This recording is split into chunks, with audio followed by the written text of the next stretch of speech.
নমস্কার, আমি সুপর্ণা সুপোস কুকিং ওয়ার্ল্ডের আরও একটি নতুন রেসিপিতে সকলকে স্বাগত।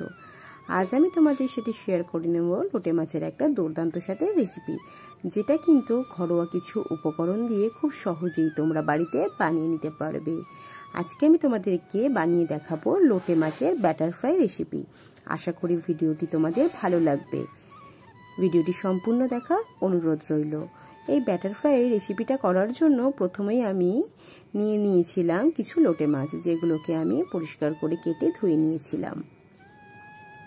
মাছগুলোকে কিন্তু আমি এখানে গোটাই ব্যবহার করেছি। এরপর এর মধ্যে দিয়ে দিয়েছিলাম আমি 2 টেবিল চামচ ভিনিগার দিয়ে মাখিয়ে কিন্তু এটাকে 10 মিনিটের জন্য রেখে দিতে হবে। আমি এখানে ভিনিগার ব্যবহার করেছি, তোমরা কিন্তু চাইলে লেবুর রসও ব্যবহার করতে পারো। লেবুর রস বা ভিনিগার মাখিয়ে রাখলে কিন্তু মাছের যে আষ্টে গন্ধটা আছে সেটা কিন্তু একেবারে চলে যায়। যতক্ষণ এই মাছটা রেস্টে থাকছে, চলো একটা ব্যাটার বানিয়ে নেওয়া যাক।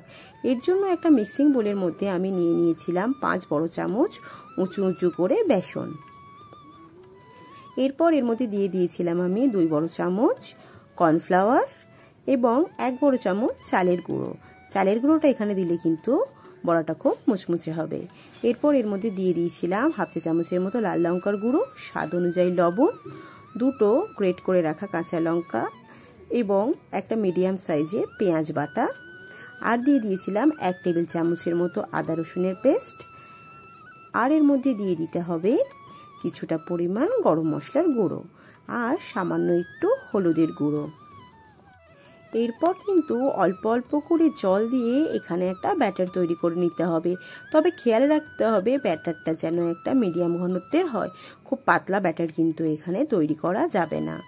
আর তোমরা যখন এই রেসিপিটা বানাবে তখন কিন্তু বানানোর 1 ঘন্টা আগেই বেসনটাকে গুলে রাখবে, তাহলে কিন্তু বড়াটার রঙটা খুব ভালো আসবে, না হলে কিন্তু সাদা সাদা থাকতে পারে। তোমরা কিন্তু এই ব্যাটারের মধ্যে কিছুটা পরিমাণ কোচানো ধনেপাতাও ব্যবহার করতে পারো, আমার কাছে আজকে ছিল না বলে ব্যবহার করতে পারিনি।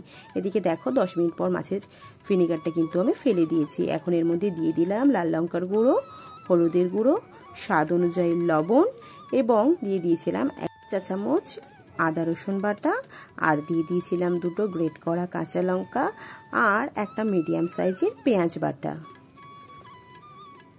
এরপর সমস্ত উপকরণগুলোকে কিন্তু খুব ভালোভাবে মাছের মধ্যে মিশিয়ে নিতে হবে এবং এটাকে ম্যারিনেট করে রেখে দিতে হবে 1/2 ঘন্টার জন্য। ম্যারিনেট করে রেখে দিলে মাছের মধ্যে নুন এবং মশলা কিন্তু খুব ভালোভাবে চলে যাবে, তাহলে কিন্তু এই রান্নাটা খেতে অনেক বেশি ভালো হবে। দেখো আমার কিন্তু এখন খুব ভালোভাবে এটাকে ম্যারিনেট করা হয়ে গেছে। এটাকে কিন্তু এখন আমি 1/2 ঘন্টার জন্য রেস্টে রেখে দিচ্ছি। লোটে মাছের ব্যাটার ফ্রাই করার আগে ব্যাটারের মধ্যে কিন্তু সামান্য একটু খাবার সোডা ব্যবহার করতে হবে, তাহলে এটা ফুলবে এবং মুচমুচে হবে। এদিকে দেখো আমি কিন্তু ফ্রাইং প্যানের মধ্যে বসিয়ে দিয়েছিলাম বেশ কিছুটা পরিমাণ সাদা তেল এবং সাদা তেলটা গরম হওয়া পর্যন্ত অপেক্ষা করেছিলাম। তেলটা যখন খুব ভালোভাবে গরম হয়ে যাবে তখন কিন্তু লোটে মাছের এইভাবে লেজটাকে ধরে ব্যাটারের মধ্যে খুব ভালোভাবে কোডিং করে নিতে হবে এবং এখান থেকে তুলে নিয়ে সরাসরি দিয়ে দিতে হবে তেলের মধ্যে। এখন কিন্তু গ্যাসের ফ্লেমটাকে আমি মিডিয়ামে রেখেছিলাম। এইভাবে কিন্তু সমস্ত মাছগুলোকে একে একে ছেড়ে দিতে হবে। তোমরা কিন্তু বাড়িতে একদিন এই লোটে মাছের ব্যাটার ফ্রাই রেসিপিটা ট্রাই করতে পারো, আর খেয়ে কেমন লাগলো তাহলে কিন্তু সেটা আমাকে কমেন্ট করে জানাতে ভুলো না।